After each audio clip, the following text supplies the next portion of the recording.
Good morning, grade 10. I'm just going to introduce what we're doing this week. So this week we're going to look at characterization in Othello. So when we talk about characterization, we're really talking about the following things. How is the character introduced? How does the character interact with the other characters in the play or text? How is the character viewed by the other characters and us, the reader? Does the reader's opinion of the character change over time? And how does the character's actions or development drive the plot? Characterization can come in two types. We can talk about direct characterization, and this is where the narrator communicates with the reader to tell us what this character is thinking or feeling, or sometimes the character himself will voice what they are thinking or feeling. And then there's indirect characterization, where we as the reader have to work out what we think this particular character is thinking or feeling. So, for example, if we look at Othello, so how is the character introduced? Well, we're introduced to Othello by hearing Iago and Roderigo discussing him in Act 1, Scene 1. And they're obviously not very complimentary. And the audience, us the reader, we sort of wonder if their derision, if their hatred is justified. How does the character interact with other characters? How is the character viewed?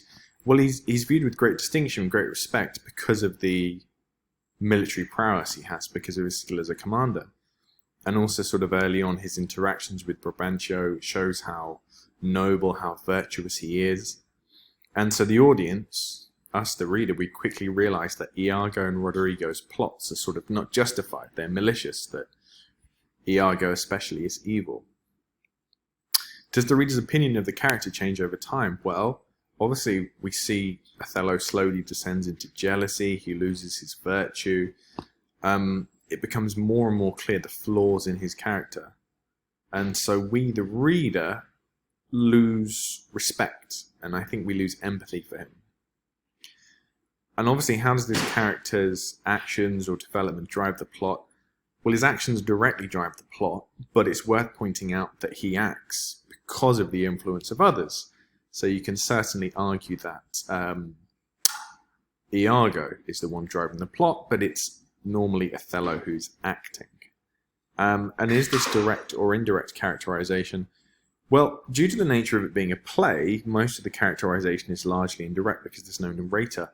Although there are times when Othello gives his soliloquies, and these do give us a direct sort of link to what he's thinking, what he's feeling. And we're going to do a bit more on soliloquies later. So your first task is really simple.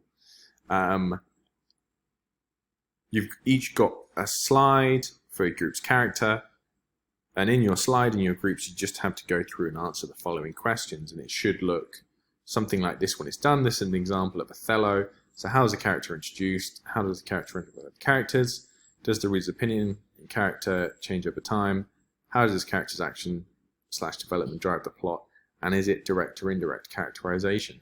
So as you can see, you've each been assigned a different character. You have to work with your groups, make sure we are working with our groups. I will be checking. And as you see, very simple. I've been very nice. I've even given you a little picture for each one. You just have to fill in these sections. So that's the first thing you need to do.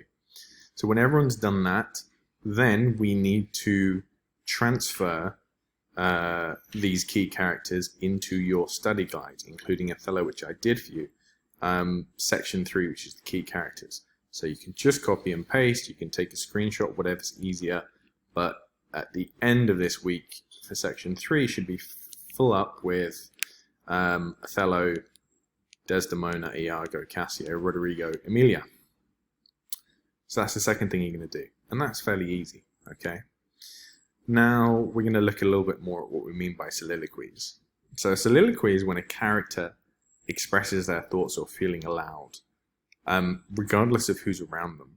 So sometimes a soliloquy, the character will be on stage alone, it's like a monologue, and they're speaking directly to the audience. Sometimes they'll be in the company of other characters. But this helps for the characters to explain their motives or their plans. And soliloquies are an example of direct characterization because we know exactly what they are thinking or feeling. So what you have to do is you have to choose one of the following soliloquies. There's the soliloquy in Act 1, Scene 3 from Iago, "Thus do I ever make fools my purse."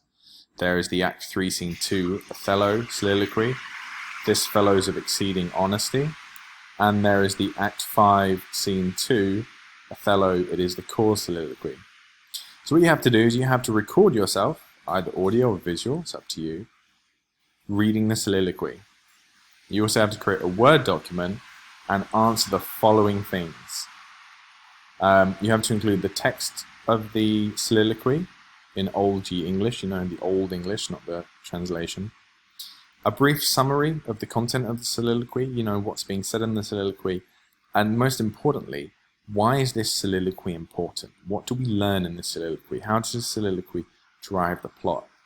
And you need to upload your audio and visual file and your Word doc to ManageBag by Monday the 27th of April at 7:30.